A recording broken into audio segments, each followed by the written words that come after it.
So far, we've explained the genesis behind United by Black, why we call it that, and the methodology behind it. Today, we're going to tell you more about the what. What is it? What segments of community deserve the most attention? Before you try to fix something, you have to know exactly what the real problem is to be able to devise solutions on how to properly fix it. Here now again, our Executive Director, Marcus Owens, with what we are focusing on in our initiative called United by Black, Powered by All.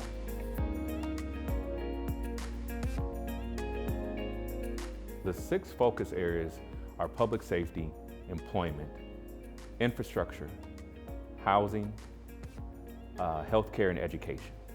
These are big issue areas. These are the big ones. These are the big ones. These are the things that, we always talk about. We talk about disparities, we talk about gaps, and we talk about overall experiences, but they're massive. And we know that over time we have to attack these things, in a segmented way so that we can actually address a specific issue within one of those focus areas. So take employment, for instance. Employment, there's a full spectrum. You have people that are young folks that we need to develop for the workforce for tomorrow. You have people that are currently unemployed or underemployed that you want to upskill and get to a better career path for them. And there's also people that have a career, but they're kind of, locked out. They can't get up the ladder or get into the C-suite. So like when you think of that spectrum, we want to understand from community's perspective, where are we at? How do we get more participation and how do we start to think about the experience we want? But then for the system side, how do you tell us what your demand is going to be for the workforce so that we can be better prepared from a community's perspective? So when we think about these issues, we're going to have to break them down to what success looks like and for who is that success for. It's not enough to say we want to attack the unemployment gap or the unemployment rate. Well, there's a lot that's happening in that rate. There's a lot of people that aren't even working today because they've been locked out after the pandemic. So how do we get to the perspective of the who we want to impact before we get to the what we're going to impact? And that's going to be the challenge with each one of these focus areas. And what you'll see is that over this year, we'll create a baseline. These are the general measurements. These are the general things that people talk about as it relates to one of those 6 areas. If it's housing, okay, what is affordability? Defining that. What is the home ownership rate? Do we want to increase that? What about neighborhoods? How do we develop neighborhoods? So just in housing, okay, there's a baseline that when everyone's talking about housing, this is what they're talking about. But then ultimately it's going to the community and saying, all right, well, who's experiencing this?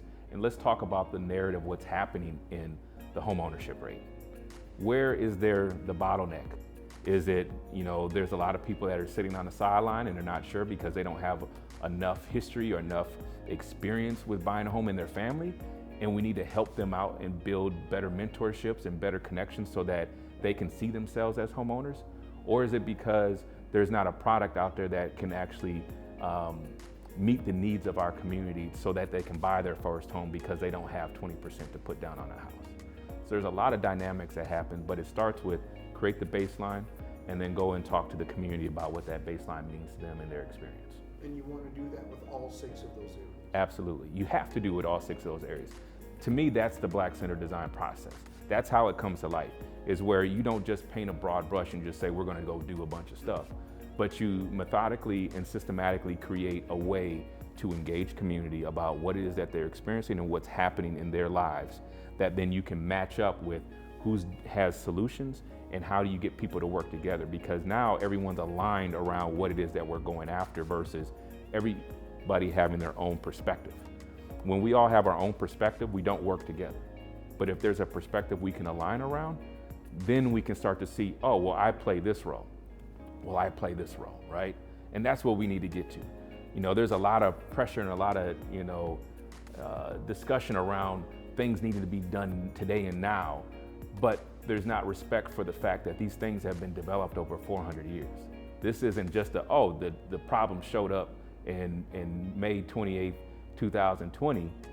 It's been around for a while, right? And the fact that everyone had time to sit at home for 6 months, during COVID to realize that it's been happening for that much time requires us to also recognize that it's going to take us some time to develop a process so that then we all can trust each other and build trust, because that's a thing in our community, both our community trusting us to be the stewards and the navigators of this world as a hub, but then also the systems trusting us to be able to bring the perspective of community. All of that goes together, and it's a change of behavior that we have to create in this entire space. If we don't change the way that we work together, none of this is going to matter at the end of the day. So the hope is that by looking at each one of those issue areas, getting a baseline, bringing perspective in, we can get the Powered by All aligned, the United by Black aligned to where we want to go first, knowing that over time, we're going to have to go to a new place and a new place. As we get smarter, as we work more together, as we make progress, there will be more to be done.